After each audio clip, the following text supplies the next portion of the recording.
नमस्कार। मैं डॉक्टर हेमंत शर्मा। आज आपको बताने जा रहा हूँ वजाइनल इचिंग के बारे में। जो योनि में खुजली होती है उसका क्या कारण हो सकता है। कारण बहुत सारे हैं। आंसर पहले मैं आपको देता हूँ, क्या ये क्योरेबल है? जो आजकल ट्रेंडिंग क्वेश्चन है, क्या ये क्योरेबल है? तो इसका आंसर है यस, बिल्कुल क्योरेबल है। कैसे क्योर होगा, क्या कारण होंगे, इस वीडियो के अंत तक बने रहे। कैसे डायग्नोज करें ये जानना बहुत जरूरी है ना। तो मैं आपको बताता हूँ। पहला तो वजाइनल ईचिंग मतलब कई बार यूरिन में भी ईचिंग हो रहा है, कई बार शारीरिक संबंध बनाने के बाद ईचिंग हो रहा है, या कई बार बिना कुछ करे ही ईचिंग बना ही रह रहा है। ठीक है। तो वो जो खुजली है क्यों हो रही है, किसी भी एज में हो सकती है। छोटी बच्चों में हो सकती है, यंग फीमेल में हो सकती है, ओल्ड फीमेल में हो सकती है। सबके कारण वेरी करेंगे। कुछ इन्फेक्शियस कोज की बात करते हैं। इसमें इसको डिवाइड किया गया है इन्फेक्शन, नॉन इन्फेक्शन और एलर्जेंस। तो इन्फेक्शियस कॉज में जो कारण है वो होता है, जैसे मोस्ट कॉमनली होता है फंगल इन्फेक्शन। फंगल में होता है कैंडिडा अल्बिकांस। अगर इसमें दवाइयां फेल होती है तो फिर दूसरे सुपर इम्पोर्ट फंगल इन्फेक्शन होता है। इसमें कर्डी चीजी डिस्चार्ज आता है। ये यीस्ट इन्फेक्शन हो गया। अगर किसी फीमेल को दही के जैसा डिस्चार्ज आ रहा है तो वो क्या हो गया, फंगल इन्फेक्शन हो सकता है। या फिर बैक्टीरियल वजाइनोसिस हो सकता है। फिशी ऑर्डर स्मेल आएगी, जैसे मछली की स्मेल होती है ना, बदबू, वैसी स्मेल आएगी डिस्चार्ज में, और ग्रेइश डिस्चार्ज होगा तो वो बैक्टीरियल हो सकता है। उसके अलावा कुछ एसटीडीज होती है, सेक्सुअली ट्रांसमिटेड डिजीज, जो कि शारीरिक संबंध बनाने से फैलती है, उसमें भी इचिंग होता है। उसमें होता है ट्राइकोमोनियासिस। इसमें वजाइना का कलर कई बार स्ट्रॉबेरी हो जाता है। सर्विक्स का कलर अगर आप देखेंगे कॉल्पोस्कोपी से तो स्ट्रॉबेरी जैसा दिखेगा। और क्लामाइडिया हो गया, गोनोरिया हो गया, हर्पीस हो गया, ये भी ऐसे इन्फेक्शन है जिससे इचिंग होती है। ये सबको हम ठीक कर सकते हैं, है ना।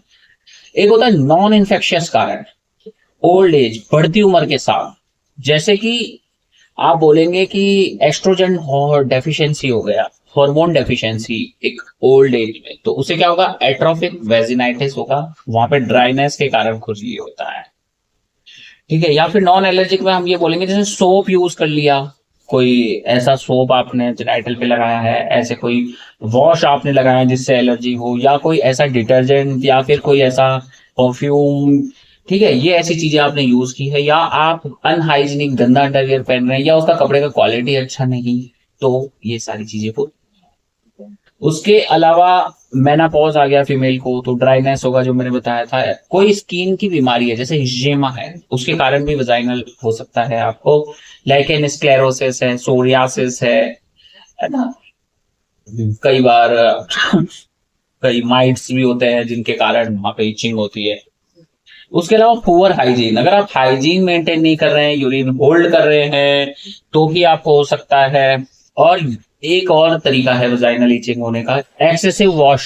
आप बहुत ज्यादा सफाई रख रहे हैं, हर समय उसको वॉश करते रह रहे हैं जेनाइटल को, तो वहां का normal tissue, normal skin damage होगा और आपको सीवियर ईचिंग होगा। कई बार कुछ डायबिटिक पेशेंट्स में भी देखा गया है। या फिर बढ़ती उम्र के साथ ईचिंग होती जा रही है, बहुत ज्यादा उम्र है तो कार्सिनोमा कैंसर में भी ईचिंग हो सकती है। तो इसको डायग्नोस कैसे करें? देखो, डायग्नोसिस में तो वो हिस्ट्री होता है पेशेंट का, कि अगर कोई फिजिकल रिलेशनशिप का हिस्ट्री नहीं है, मल्टीपल पार्टनर का नहीं है, तो हम एसटीडीज को मिनिमम रखते हैं।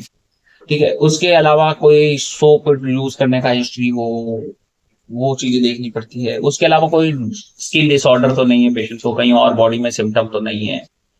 ठीक है। तो यूरिन कल्चर भी ले सकते हैं, स्वैब ले सकते हैं, वजाइनल स्वैब से भी हम वेजाइनल सर्विक्स कल्चर भी ले सकते हो आप। तो ये सारी चीजें रहेंगी, है ना, और क्लिनिकल एग्जामिनेशन हो ही जाता है।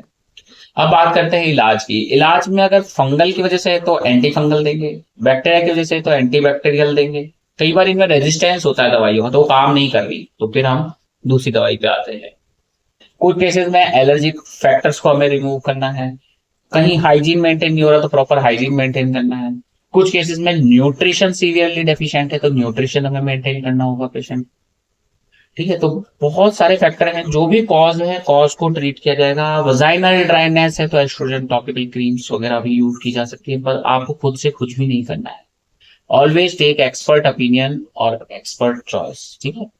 आप हमेशा कंसल्ट करें। अदरवाइज इनिशियली ये बीमारियां बहुत जल्दी ठीक हो जाती है, कई बार ये बहुत लेट हो जाते हैं आप, तो बहुत टाइम भी लग जाता है इसको क्योर होने में।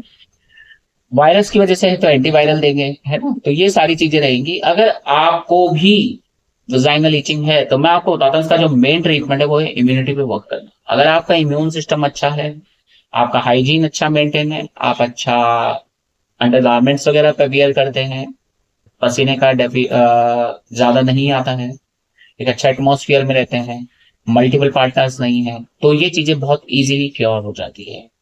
अगर आपको भी वजाइनल इचिंग है तो इसमें शर्माना नहीं चाहिए, आपको खुल के बताना चाहिए कि भी ऐसा है, तो इसको क्योर किया जा सकता है, इसको ट्रीट किया जा सकता है।